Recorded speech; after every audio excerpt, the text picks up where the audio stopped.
What Really Happened to Mitch Vogel, star in Bonanza.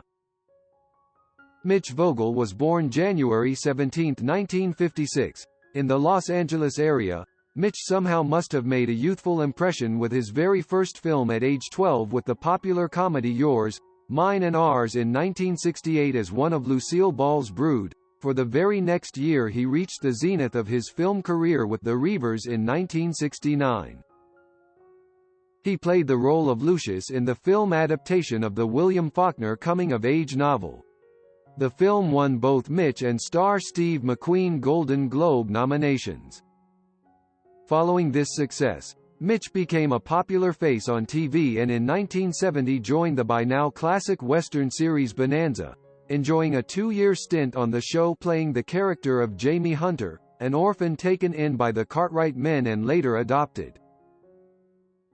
In casting Mitch as Jamie, producers felt that the Western needed a facelift as Michael Landon, at age 34, was a bit long in the tooth to be receiving fatherly guidance by patriarch Ben. The series ended in 1972. Mitch forged a friendship with Landon during that time and went on to appear in a few of Landon's Little House on the Prairie episodes.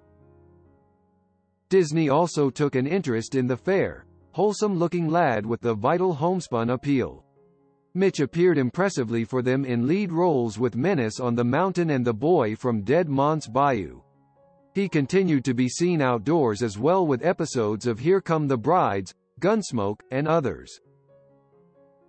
By the time he reached adulthood, 22-year-old Mitch made the decision to forge a life away from the limelight. Audiences saw him last co-starring with Patrick Wayne in the backwoods action movie Texas Detour. These days, he still lives in the Southern California area, is married with 2 daughters, and continues to spark his interests by directing and appearing in church plays and singing in a rock band. He also attends occasional Bonanza conventions and other related events.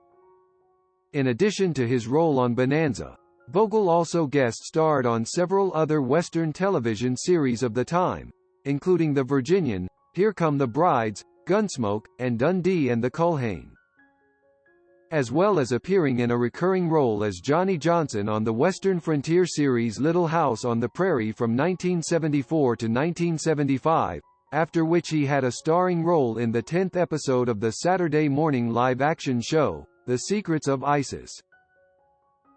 In addition to his guest-starring roles on episodic television series, Vogel also appeared in lead roles in the Walt Disney's Wonderful World of Color films, Menace on the Mountain in 1970 and The Boy from Dead Man's Bayou in 1971, as well as co-starring in the made-for-television films Born Innocent in 1974 and State Fair in 1976.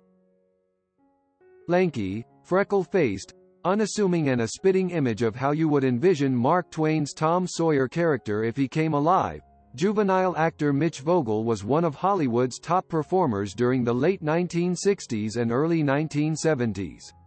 His career fell away, however, by the following decade and has been little seen. In 1978, Vogel left show business and began a life away from the limelight. He formed a rock band and moved to Pittsburgh, Pennsylvania. He was married in 1985 and the couple has 2 daughters. Vogel lives in the Southern California area and has spent time directing and appearing in church plays, as well as singing in a band. In 2002, Vogel returned to Bonanza's locations for the Travel Channel's TV road trip, in which he narrated an account of his visit to the Ponderosa Ranch in Incline Village near Lake Tahoe, Nevada. In 2004 he was featured in an interview in Bonanza Gold magazine. He participated in both the 2005 Bonanza Convention and the 2010 Bonanza Weekend in Liverpool, England. Vogel was featured in an interview published online on 19 January 2017, in which he described how he had been cast for his part on Bonanza. Mitch Vogel is a former American child actor who has a net worth of $500,000. That is what we will and are envisioning of him forever. Who else wants to go back to the 70s? But of course, looking through rose-colored glasses.